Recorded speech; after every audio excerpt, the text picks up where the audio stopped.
Corona ने मेरा पूरा संसार खत्म कर दिया। कांता जी एक हंसते खेलते सामान्य परिवार से थी। उनके पति सुरेश जी की अपने ही गांव में एक छोटी सी किराने की दुकान थी और उनका बेटा शिव एक छोटी सी कंपनी में जॉब करता था। शिव की भी शादी हो चुकी थी और उनका भी एक 3 साल का बेटा था। घर में पांचों लोग बड़ी खुशी से रहते थे। बहू भी बड़ी समझदार थी और सास बहू की कभी नोकझोंक भी नहीं होती। दोनों मिल बांट कर काम करती। फिर अचानक से कोरोना की महामारी आई। सुरेश जी की तो किराने की दुकान थी तो महामारी के वक्त भी चालू ही रही। पहले वेव में तो कुछ हुआ नहीं और बेटे की नौकरी बंद होने के बावजूद दुकान चालू होने की वजह से घर में तंगी नहीं आई और घर चलता रहा। पर दूसरी वेव आने पर गांव में बहुत सारे लोग कोरोना ग्रस्त हो चुके थे, क्योंकि किराने की दुकान थी और घर में पैसे भी तो लगते हैं। घर चलाने के लिए सुरेश जी ने दुकान चालू ही रखी और किसी से सुरेश जी को भी कोरोना लग गया। पहले तो सामान्य बुखार खांसी हुई तो उन्होंने कुछ ज्यादा ध्यान नहीं दिया, पर तकलीफ बढ़ती गई और उनका रूम अलग कर दिया गया। उन्हें ऊपर के कमरे में रखा गया। कांता जी और बहू तो ऊपर नहीं चाहते। शिव ने बिल्कुल मना किया हुआ था, पर शिव उनकी सेवा करता और ऊपर जाता सुरेश जी की देखभाल करता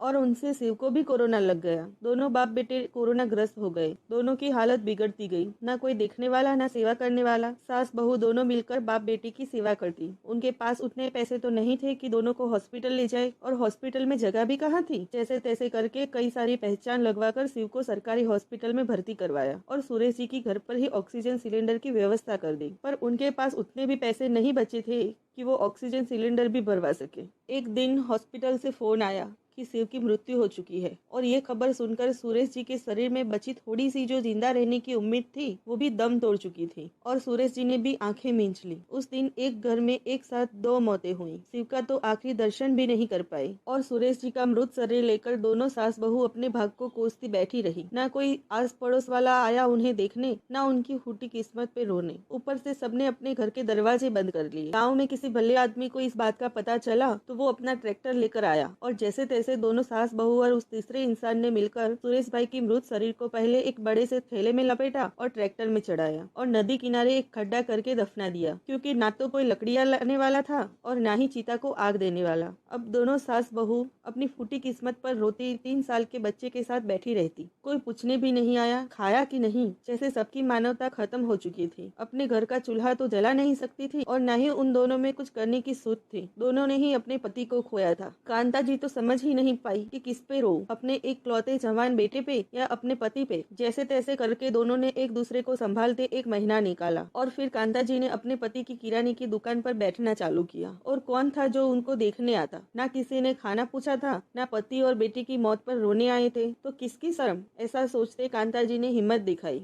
और किराने की दुकान संभाल ली। 1 महीना पूरा होते ही बहू के मायके वाले आके उसे ले गए। जवान लड़की है, कैसे अकेली जिएगी कहकर। और सही भी था, तो कांता जी ने भी बहू को सौंप दिया कि आप उसकी दूसरी शादी करवाइए। और कांता जी अकेली रह गई। उनके तो मायके में भी कोई न था, तो कहाँ जाती। अपनी किस्मत पर रोती रही कि मेरा भरा पूरा परिवार था, ये कोरोना ने मेरा पूरा संसार खत्म कर दिया। दोस्तों, इस कोरोना की महामारी ने न जाने कितने ही घर उजाड़ दिए। कितनी माँ ने अपने बेटों को खोया, कितनी पत्नियों ने अपने पति को। जिसने खोया है वो दर्द तो वो ही समझ सकता है। पर हमें हमारी मानवता नहीं छोड़नी चाहिए। सावधानी के साथ ही सही, पर एक दूसरे की मदद करनी चाहिए। धन्यवाद। जय श्री कृष्ण।